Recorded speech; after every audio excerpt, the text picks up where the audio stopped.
Nossa próxima atração é um oferecimento do Auto Veículo. Olá, você que nos acompanha no Auto Veículo TV. Que bom ter vocês aqui novamente para a gente bater um papo que possa trazer para você, para o seu negócio, para a sua vida, enfim, informação e que com isso você possa acelerar seus resultados ou a sua vida. Hoje a gente vai conversar aqui sobre um assunto que tem deixado que tem deixado os lojistas muito preocupados, que é essa questão do novo sistema de tributação, né? O pessoal está preocupado, tem gente aí que está sem dormir porque não tem informação, busca informação às vezes e não encontra, e também foi pego de surpresa em algumas situações. Então eu convidei aqui dois advogados tributaristas, Dr. Daniel Mendes e Dr. Felipe Sanches. Eles vieram aqui bater esse papo com a gente e acompanhe esse conteúdo, fique com a gente, que nós vamos trazer muita informação aqui útil para que você possa ficar mais tranquilo e poder tocar o seu negócio. Quero agradecer a presença de vocês dois. Muito boa tarde. Muito boa tarde, nós que agradecemos o convite, principalmente para falar de um tema tão importante, tão caro, que está batendo a porta aí de todos os contribuintes, em especial os revendedores de veículos. Boa tarde, muito obrigado pelo convite, Marcos, Breno. É um prazer muito grande estar aqui com esse colega, Daniel, que já trabalhamos faz tempo. É muito bom sempre poder estar ajudando e auxiliando para esclarecer alguns pontos, né, que vão trazer um pouco mais de paz. O papel do advogado, querendo ou não, é trazer esse conforto e essa segurança, muitas vezes, para o empresário. Muito bem. Então vamos logo começar aqui a nossa conversa.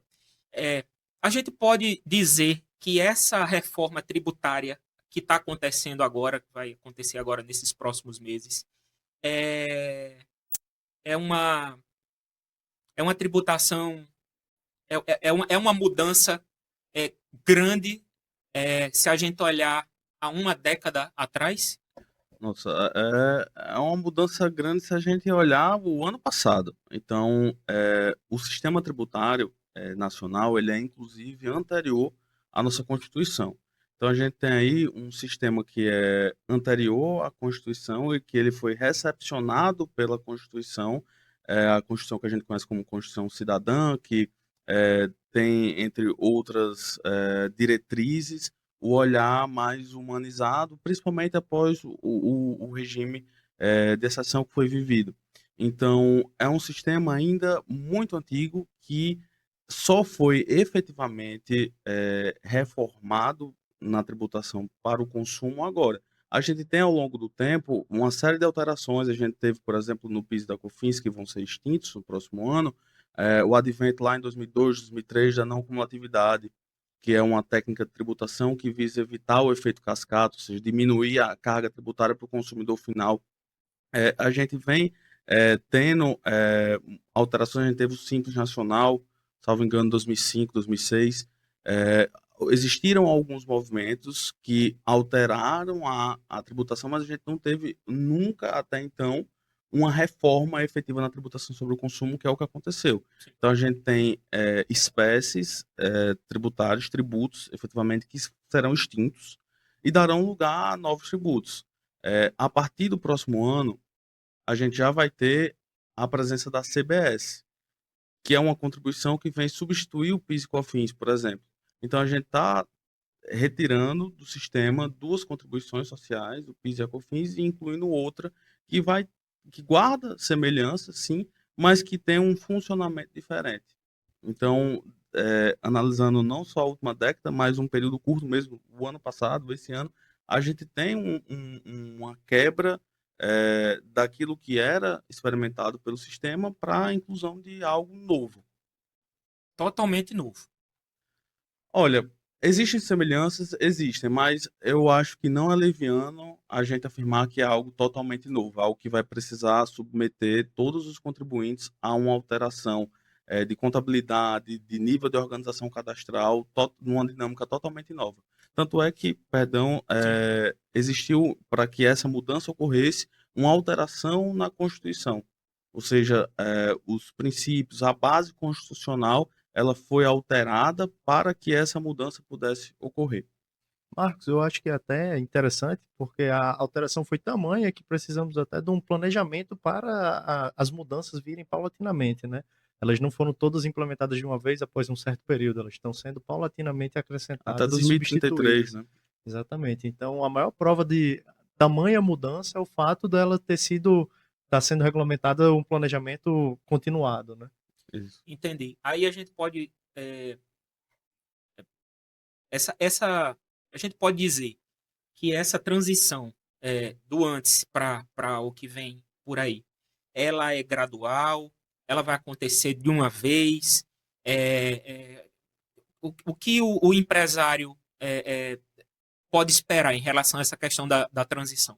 Bom, ela é uma transição gradual, principalmente no que diz respeito à substituição do ICMS e do ISS pelo IBS. É uma transição que vai se arrastar realmente até 2033.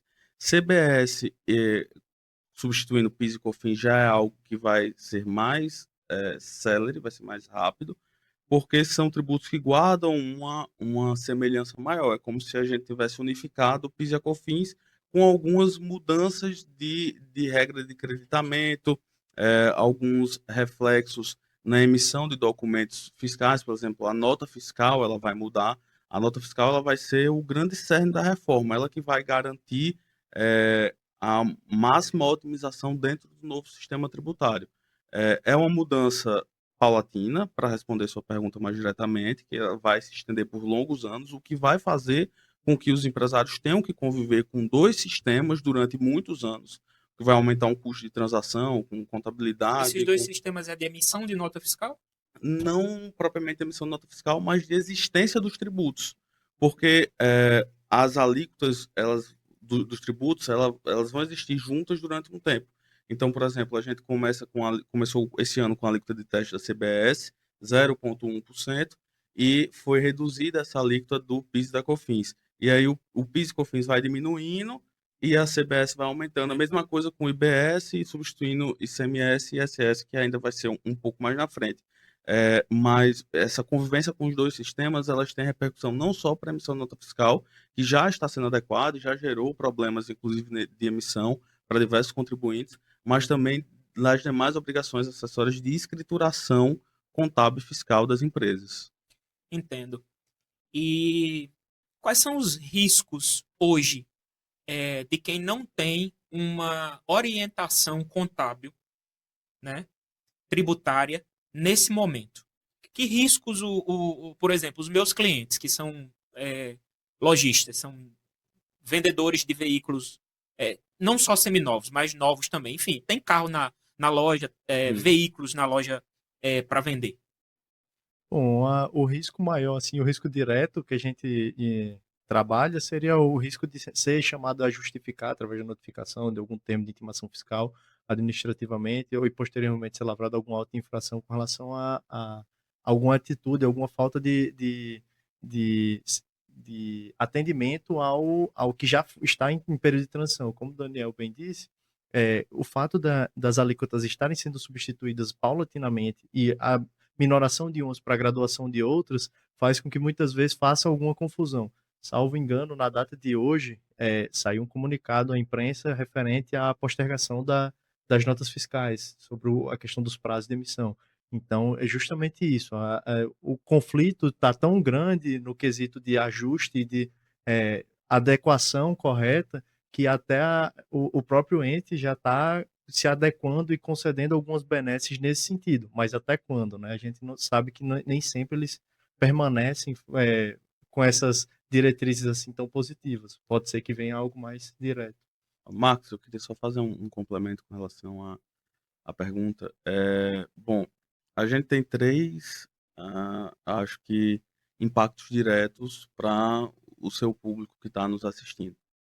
Primeiro impacto, a gente tem novas regulamentações e diretrizes sendo emitidas e jogadas no peito do contribuinte A todo instante? a todo instante. Então, a gente tem a emenda constitucional que introduziu o novo sistema, que alterou o sistema tributário nacional na Constituição. A gente tem a Lei Complementar 214, que instituiu IBS e CBS, e a gente vai ter regulamentações administrativas, muitas vezes, que compõem ali o que a gente entende por legislação tributária, para dar nortes a especificidades da tributação, da escrituração, do comportamento do contribuinte no geral. Então, a gente tem o risco, numa eventual falta de acompanhamento tributário para as empresas, de não acompanhar essas diretrizes, essas normativas.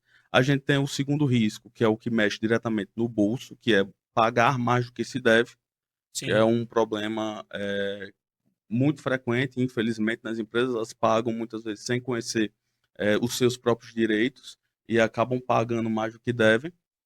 E o terceiro risco é, eventualmente, estando em inconformidade com aquilo que é exigido pelo fisco, de ser, como o Felipe bem falou, notificado ou eventualmente até autuado, e não saber ou não ter os subsídios necessários para se defender dessa intimação fiscal, dessa autuação fiscal. Então, Riscos. são três frentes, três elementos que são parte do risco do negócio e que um bom acompanhamento, uma boa assessoria, ela pode sim mitigar esses riscos. É o famoso trabalho preventivo, né? Isso. E para trás, né? O governo está indo atrás desse para trás, porque a gente tem também a história do momento em que foram enviadas as novas normativas, né? As novas informações, enfim. E para trás, porque assim, eu tenho ouvido de alguns clientes que alguns clientes foram notificados e também pagaram multas. Essas multas, elas podem ser oriundas de que operação? De algo que foi feito errado, de algo que não foi declarado, de algo que estava sendo feito de forma equivocada ou consciente, enfim. Porque assim, a gente não tem. Se houve uma notificação e depois houve uma multa, aplicada uma multa, é porque aconteceu alguma coisa para trás, né? E aí o novo decretou que isso estava errado.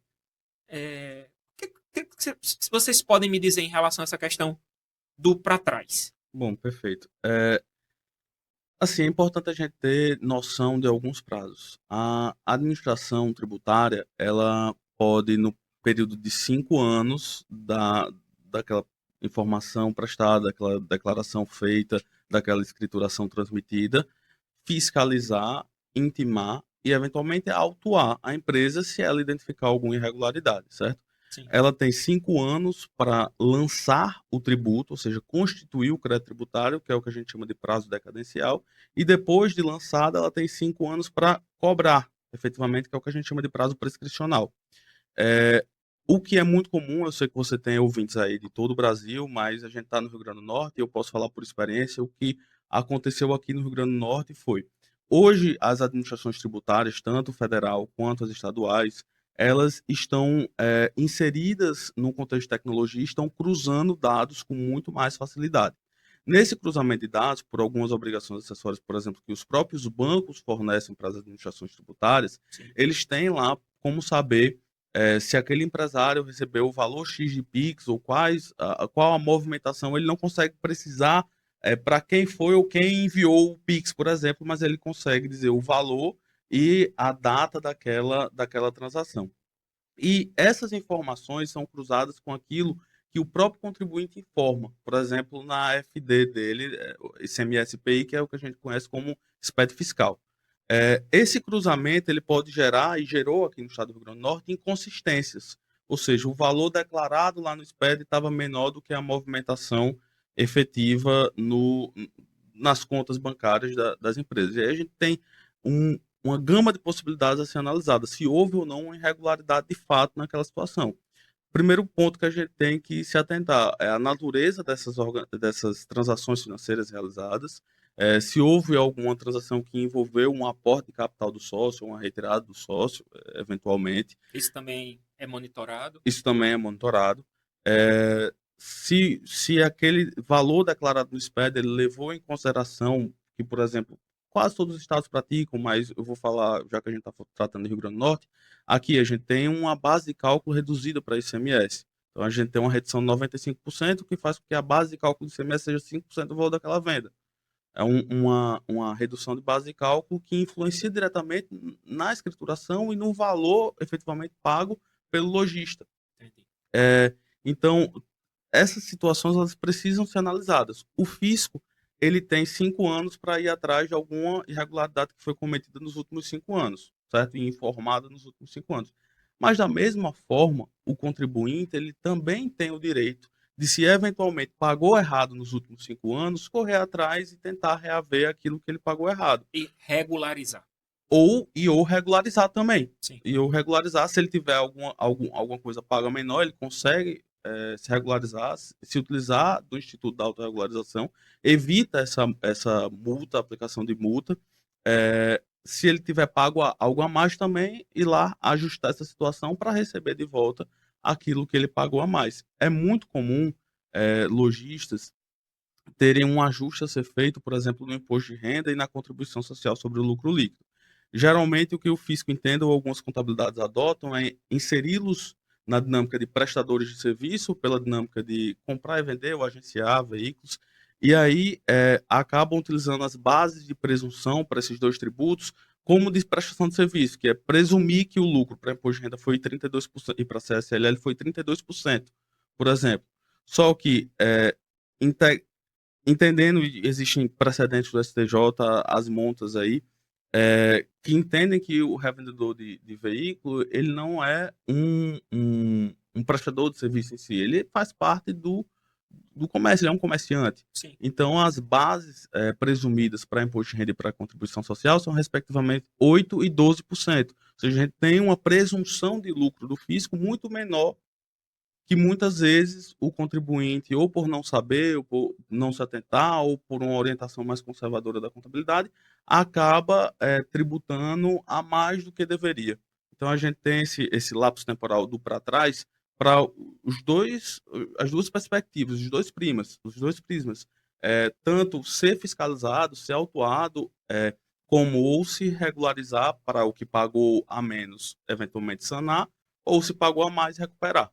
Entendi. E daqui para frente, esses empresários eles vão passar a pagar mais imposto? Olha, a gente vive, infelizmente, um momento ainda de incerteza com a reforma tributária. Porque hoje a gente está no dia 23 de agosto de 2026. A gente não 23 tem. de julho. 23 de julho. É. Fui um mês para frente. Mas eu acho que daqui a um mês vai estar do mesmo jeito. Tem alguma coisa para chegar aí em agosto. E a gente não tem ainda a alíquota nominal dos tributos. A gente não sabe qual vai ser a alíquota de IBS, qual vai ser a alíquota de CBS. A gente tem ali uma conversa de bastidores, do pessoal que Expectativa, né? que transita ali no meio político, que fala em algo, por exemplo, para o setor de veículos, de revenda de veículos, algo em torno de CBS ali em 8%. Por que eu pergunto? Porque nós estamos num momento agora que também está complicado para eles. De tempos em tempos, esse mercado ele passa por uma metamorfose. Eu já estou atendendo ao mercado de autos desde 2007. Então, de tempos em tempos, a gente tem um boom, e aí permanece no mercado aqueles que são mais organizados, aqueles que têm uma assessoria bacana, que têm dinheiro no caixa, e outros não suportam essas novidades que surgem, né? Aí eu perguntei por quê. Eles estão num momento agora, primeiro, muito preocupados com essa questão da reforma, e segundo, a chegada dos carros elétricos. Porque quem tem carro hoje aspirado, veículos aspirados e veículos carros a combustão, acima de 100 mil reais, está com dificuldade de vender porque os chineses são veículos zero, com uma garantia muito grande, né? Com essa vantagem de ser elétrico, levando essa fatia de carros de mais de 100 mil reais. Então eu perguntei por quê. Mais imposto, menos venda, porque se vende menos. Eles já começaram a colocar veículos elétricos dentro da loja, para justamente poder trazer as pessoas para a loja, e às vezes a pessoa vem para comprar um carro elétrico e compra um carro a combustão, né? Então, tem essas situações. Por isso que eu perguntei, porque eu tô dizendo isso e eles que estão nos assistindo, eles estão sentindo na pele essa mudança e tá tendo que se adequar. Com esses impostos, como ainda não foi definido, eu ia até perguntar se a tendência era ter aumento no valor dos veículos, né? Mas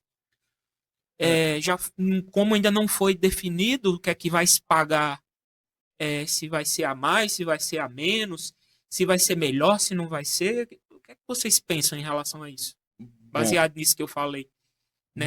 Nesse cenário, né? Nesses dois cenários hoje que estão assustando eles. Bom, Marcos, assim, eu não posso passar uma certeza se vai ser a mais ou a menos, mas o que se conversa hoje, o que se sente no mercado é que vai existir um aumento de carga tributária.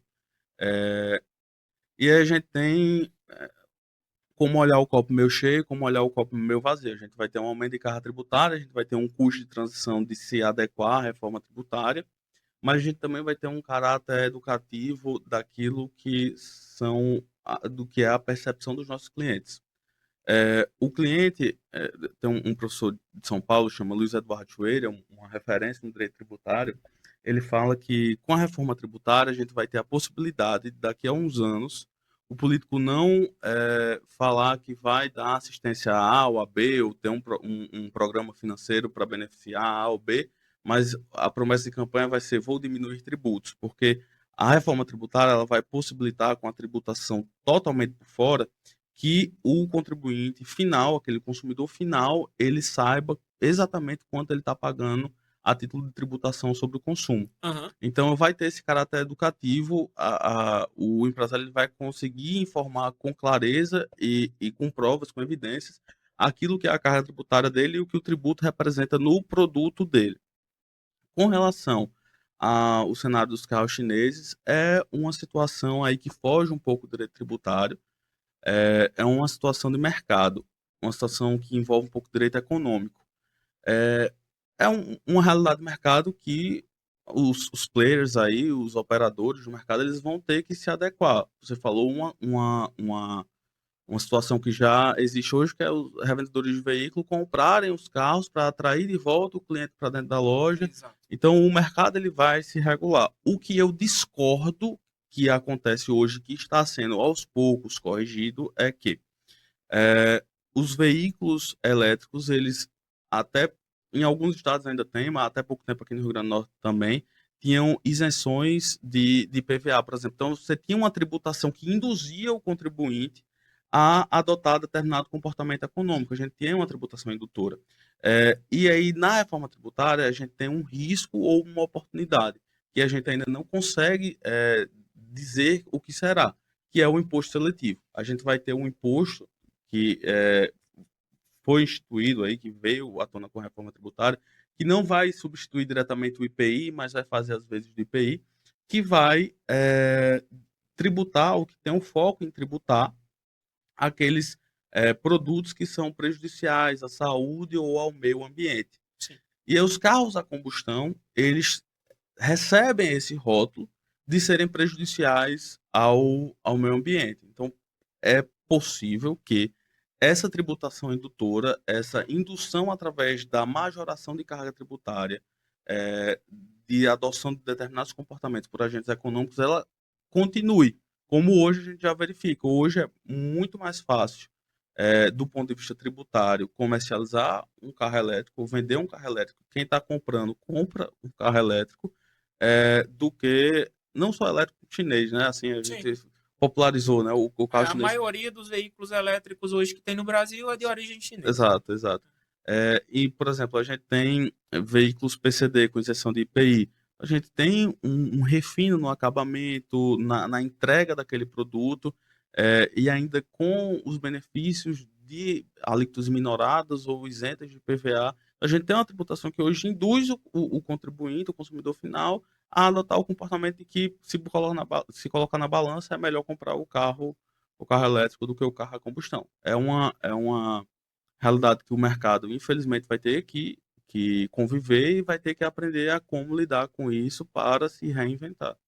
Exatamente. A Marcos, gente teve até uma resistência, de tempos em tempos a gente tem resistência. A gente teve resistência de é, carro automático, porque carro automático consumia mais.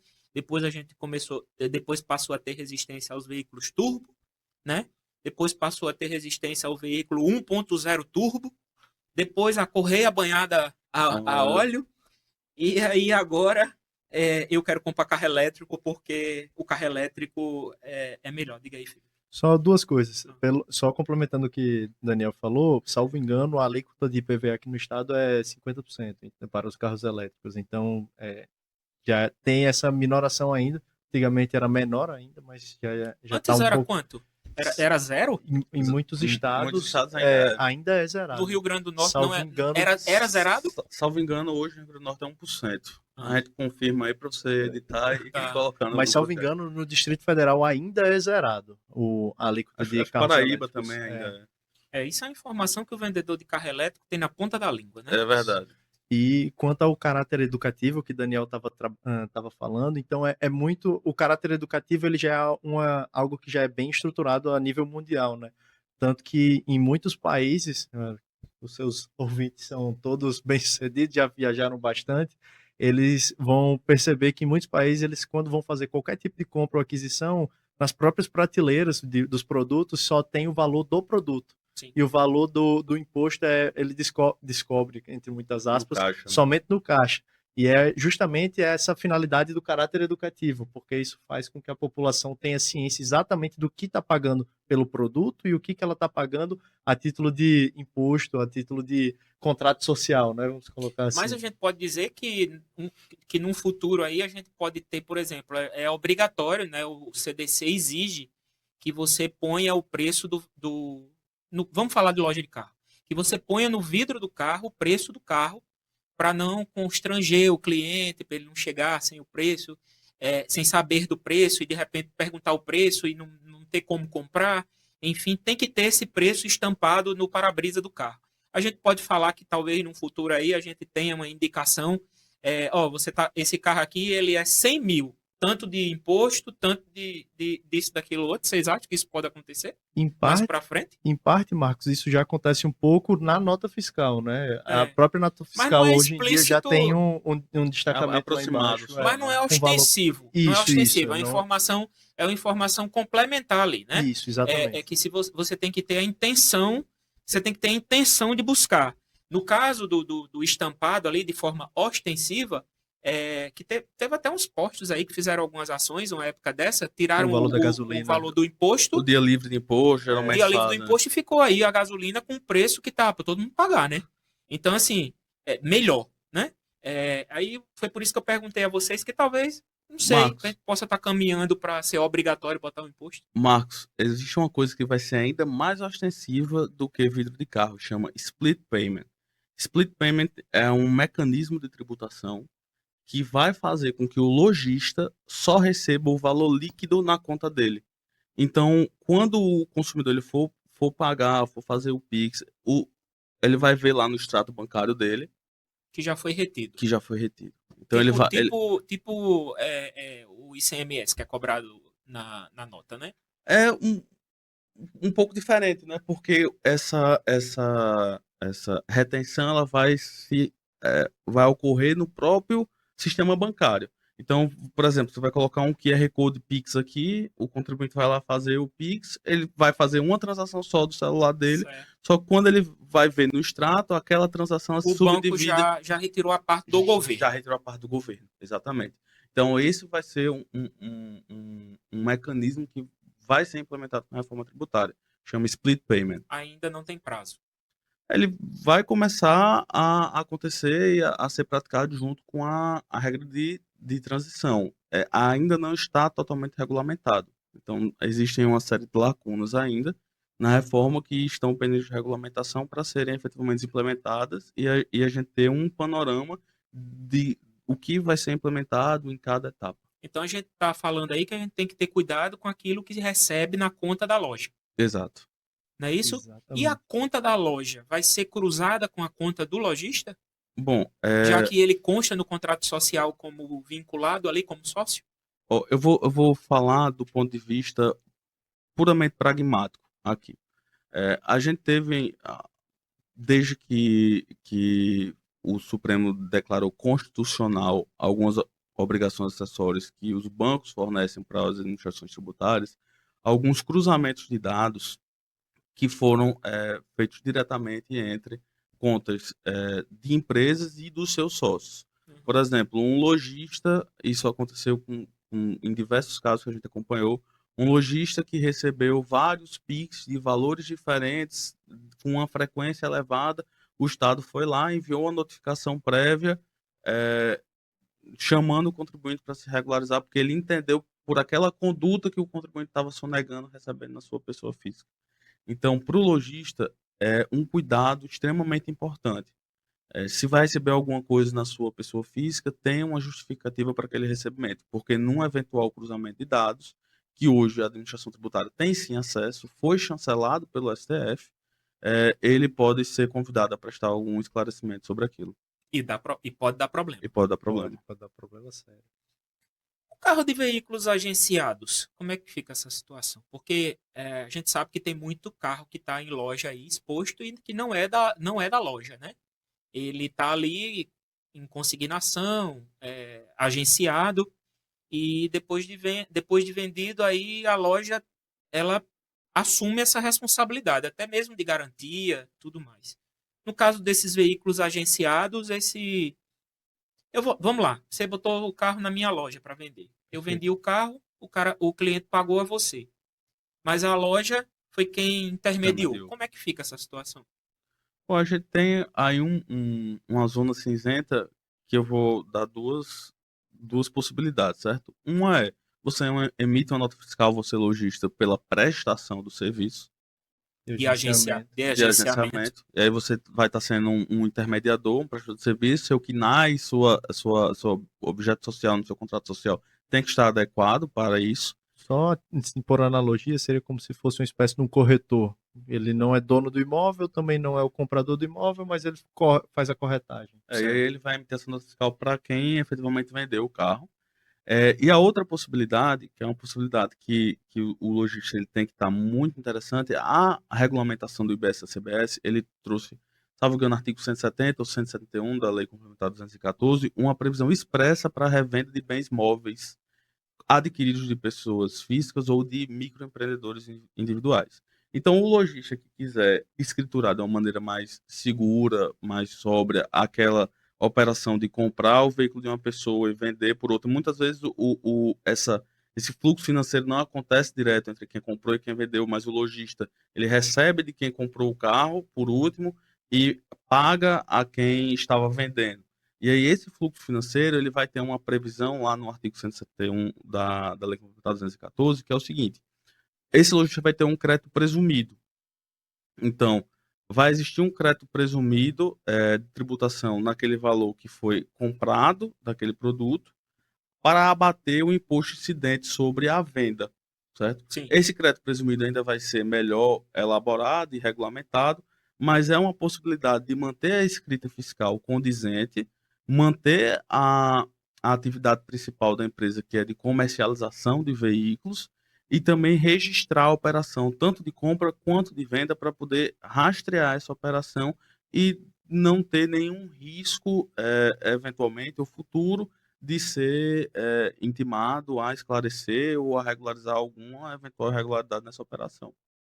Então, são duas possibilidades que vão depender do caso a caso para analisar qual a situação ocorreu no caso concreto, mas que ambas são possíveis. Esse é um dos pontos que eles têm comentado bastante, essa questão dos carros Esse agenciados. receio, né? É um receio, é uma preocupação grande aí deles por essa parte. Marcos, essa questão dos carros agenciados é porque é muito complicado. É muito complicado para o lojista ele esperar o cara que agenciou o carro lá na loja dele receber e repassar. Existe um risco de calote evidente aí, alto. Então, muitas vezes ele faz exatamente essa operação que eu falei, ele recebe de quem comprou o carro e aí Repassa a parte do repassa. proprietário e Exatamente. fica com um lucro. Exatamente. Nesses casos, o que eu reputo como mais seguro para ele. Existe como defender a operação da prestação de serviço ao agenciamento? Existe. Mas existe um fluxo financeiro que precisa ser explicado e demonstrado que muitas vezes não vai ser entendido pela administração tributária. O mais seguro seria ele dar uma nota fiscal de entrada daquele veículo no momento que ele efetuar efetivamente o pagamento e uma nota fiscal de saída para a venda dele. Então ele mantém aquilo na operação de comércio, o crédito presumido da reforma Não esconde que teve um carro ali. não esconde que teve um carro ali, e tem como rastrear o fluxo financeiro daquela operação e aquilo vai ter reflexo na escrituração dele, porque ele não vai pagar mais por aquilo, ele não vai tributar sobre o valor total da operação, ele vai tributar sobre a diferença do crédito presumido e o Que é o valor que do ele tributo, ganhou. que é o que ele ganhou, exatamente. Muito bem. Felipe, em relação a essa questão desse período de adaptação aí, o que é que você acha que vai mais pesar aí nesse período de adaptação para que não para que não comprometa a sustentabilidade do negócio? O que vai mais pesar ou o que a gente pode aperfeiçoar? Porque é o seguinte, Marcos, dentro do direito tributário, a gente vai ter algumas formas. A gente pode se antever, é justamente a advocacia preventiva ou a contabilidade preventiva no sentido de fazer um planejamento tributário bem esquematizado. Até o momento a gente não consegue, como o Daniel já falou, fazer um planejamento tão duradouro, em virtude de muitas alíquotas ainda não terem sido disponibilizadas, estarem só no burburinho ou por Em expectativas. especulação. Exatamente. Especulação só, né? Exatamente. Mas a gente já consegue fazer algumas antecipações e começar a organizar o fluxograma de como se darão as vendas. A própria explicação que Daniel deu agora a respeito dos carros por agenciamento, a estruturação de qual o melhor regime tributário que vai ficar adequado para o formato que a empresa opera, se ela faz revenda de veículos mais para pessoas físicas, mais para pessoas jurídicas, como vai se dar a forma de aquisição desses veículos, se ela compra de particulares, enfim, toda essa questão, a prevenção e a estruturação do planejamento de como deve ser feito já dá para ter uma noção e já dá para ir se reorganizando. O que talvez a gente consiga refinar um pouco mais a longo prazo diz respeito justamente sobre a questão das alíquotas, porque ainda não foram pormenorizadas. E aí, com esses cruzamentos aí cada vez mais monitorados, né,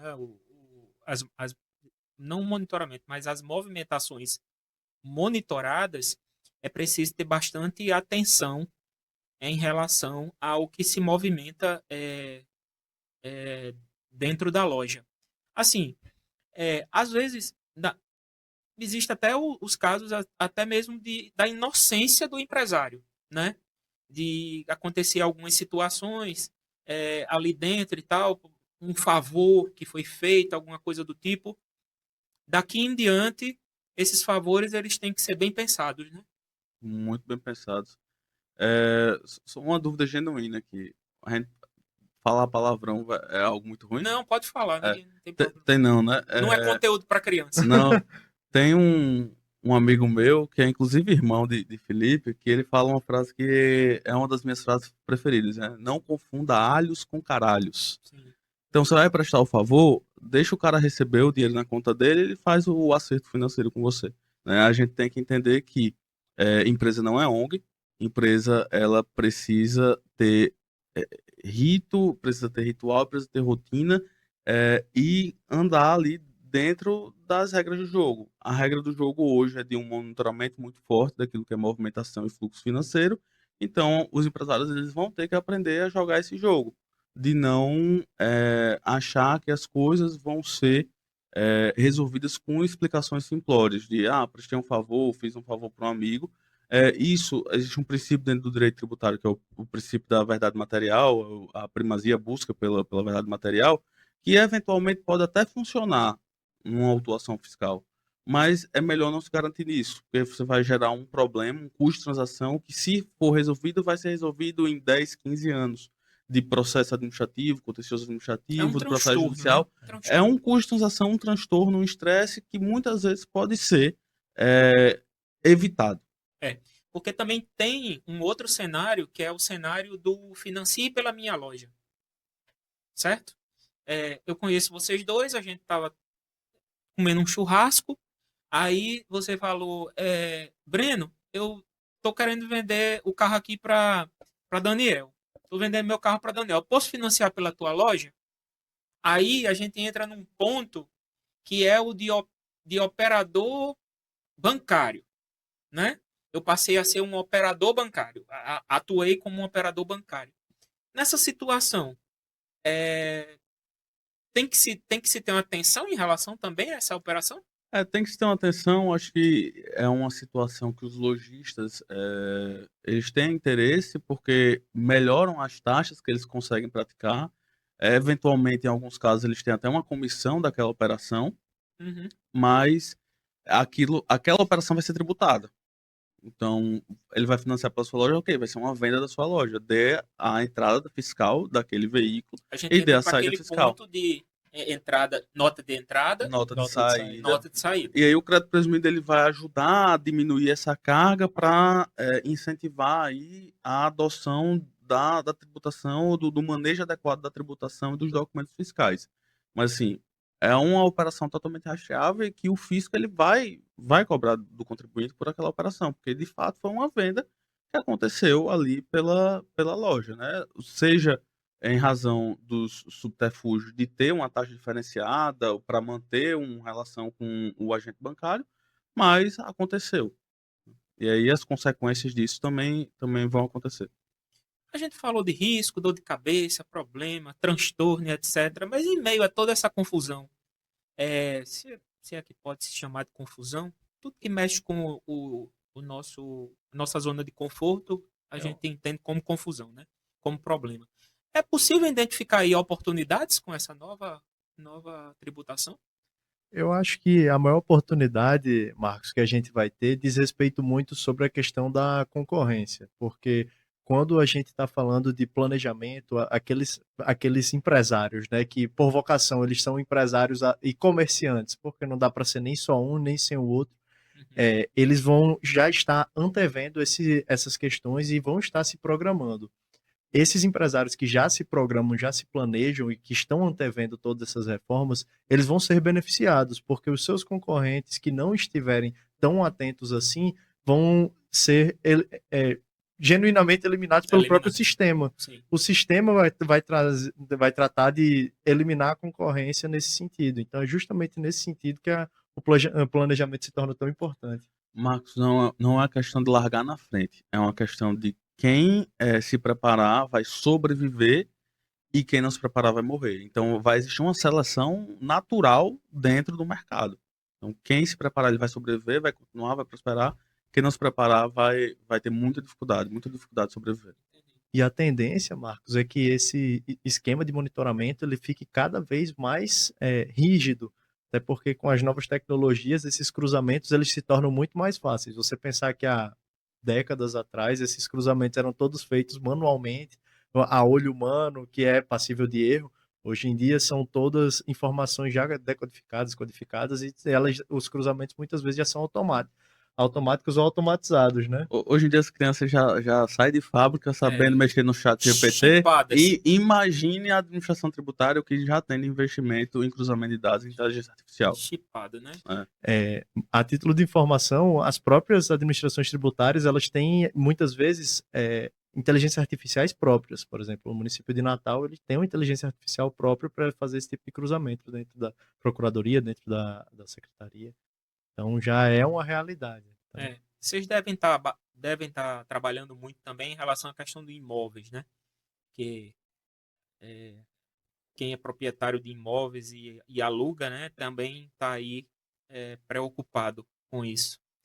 Mas aí já é uma outra seara para a gente conversar. Já dá mais 2 horas de conversa. Dá mais 2 horas de conversa. Mas a gente pode, mais na frente, conversar, porque é o seguinte, Eu acredito que 80% dos lojistas, eles têm alguma coisa alugada. Ou É. eles são locadores, ou eles são locatários. Muitos estão Isso. construindo um alto padrão agora. Estão construindo, exatamente. Tal. A gente pode depois marcar uma conversa para falar sobre a parte imobiliária, para levar também essa informação. Mas é o seguinte, eu sou lojista, estou sabendo que vai rolar tudo isso aqui e eu preciso de ajuda. O que é que eu faço? O que é que eu tenho que fazer? Procurar quem? Olha, procure se assessorar dos melhores profissionais. Então, procure um contador de sua confiança, procure um advogado tributário de sua confiança. Busque ajuda, né? O empresário, ele não é autossuficiente nesse ponto, ele precisa ser bem assessorado. Nesse momento, não dá para o cara andar sozinho, né? Não dá. Nunca é aconselhável que se ande só, né? Mas especialmente nesse momento é importante que ele se cerque de profissionais competentes e de sua confiança. Então ele precisa confiar, ele precisa botar fé naquilo que vai ser a orientação do profissional que está ali o assessorando para botar o plano em prática e não se prejudicar. Certo. O empresário, ele, por analogia, ele é como se fosse um prefeito, um governador, um presidente. Ele precisa estar dentro da sua equipe as pessoas de sua maior confiança que também possuam uma alta qualidade de conhecimento e prestação de serviço. Então, é justamente nesse sentido. Ele tem que procurar o profissional que melhor lhe gere autoridade, melhor venha lhe ajudar a gerir, propriamente dito, o seu negócio. Esse caminho, seguir esse caminho sozinho e tentar resolver as coisas ou deixar para lá, isso é algo que vem aí, mas não vai emplacar, alguma coisa do tipo tal. Isso pode gerar fiscalizações, pode gerar impedimentos, pode gerar bloqueios, enfim, o cenário é feio, né? Sim, o cenário é feio, Marcos, com relação a isso, e como a gente já estava adiantando, isso é justamente aquele cenário em que são muito provavelmente os empresários que vão ser eliminados pelo próprio sistema, vão ser aquela concorrência que vai ser descartada, porque você deixar de se adequar a uma realidade que ela já é fática, ela já é factível completamente, não é algo que está no campo das hipóteses mais como estava até certo tempo atrás, alguns anos atrás, em que era uma ideia de se transformar em uma reforma, mas já é algo que já foi votado, já está definido, então ela se torna muito prejudicial o empresário tentar adotar essa estratégia de não vou fazer nada, vou só deixar a onda levar, porque como o Daniel bem explicou logo no início da nossa conversa, né, existem várias formas de prejuízo para o próprio empresário, uma delas sendo a autuação, a aplicação de multa, a cobrança, a fiscalização, toda a dor de cabeça voltada com relação a isso. Porque muitas vezes você pode até não chegar a ter que pagar algo efetivamente, mas toda a dor de cabeça inerente a toda a operação, uma vez que você já tem a dor de cabeça do própria empresa, do próprio empreendimento, da própria gestão, já é algo que te tira do sério. Dentro da nossa experiência, a gente brinca um pouco que muitas vezes o advogado ele também serve como um pouco de psicólogo ou psiquiatra, porque ele precisa ajudar a pessoa, o empresário, a restabelecer a sua prontidão de trabalho, as suas faculdades, para focar no que precisa de fato. Emocional, né? Exatamente. Porque tem gente aí que tem empresário aí que tá sem dormir, né? Verdade. Preocupadíssimo com isso aí. Muito preocupado mesmo. O empresário ele pode até não procurar essas alterações, mas ele pode ter certeza que ele vai ser procurado pelo fisco, pela administração tributária, para justificar ou eventualmente ser cobrado daquelas alterações que ele não procurou antes. Tá parecendo uma história.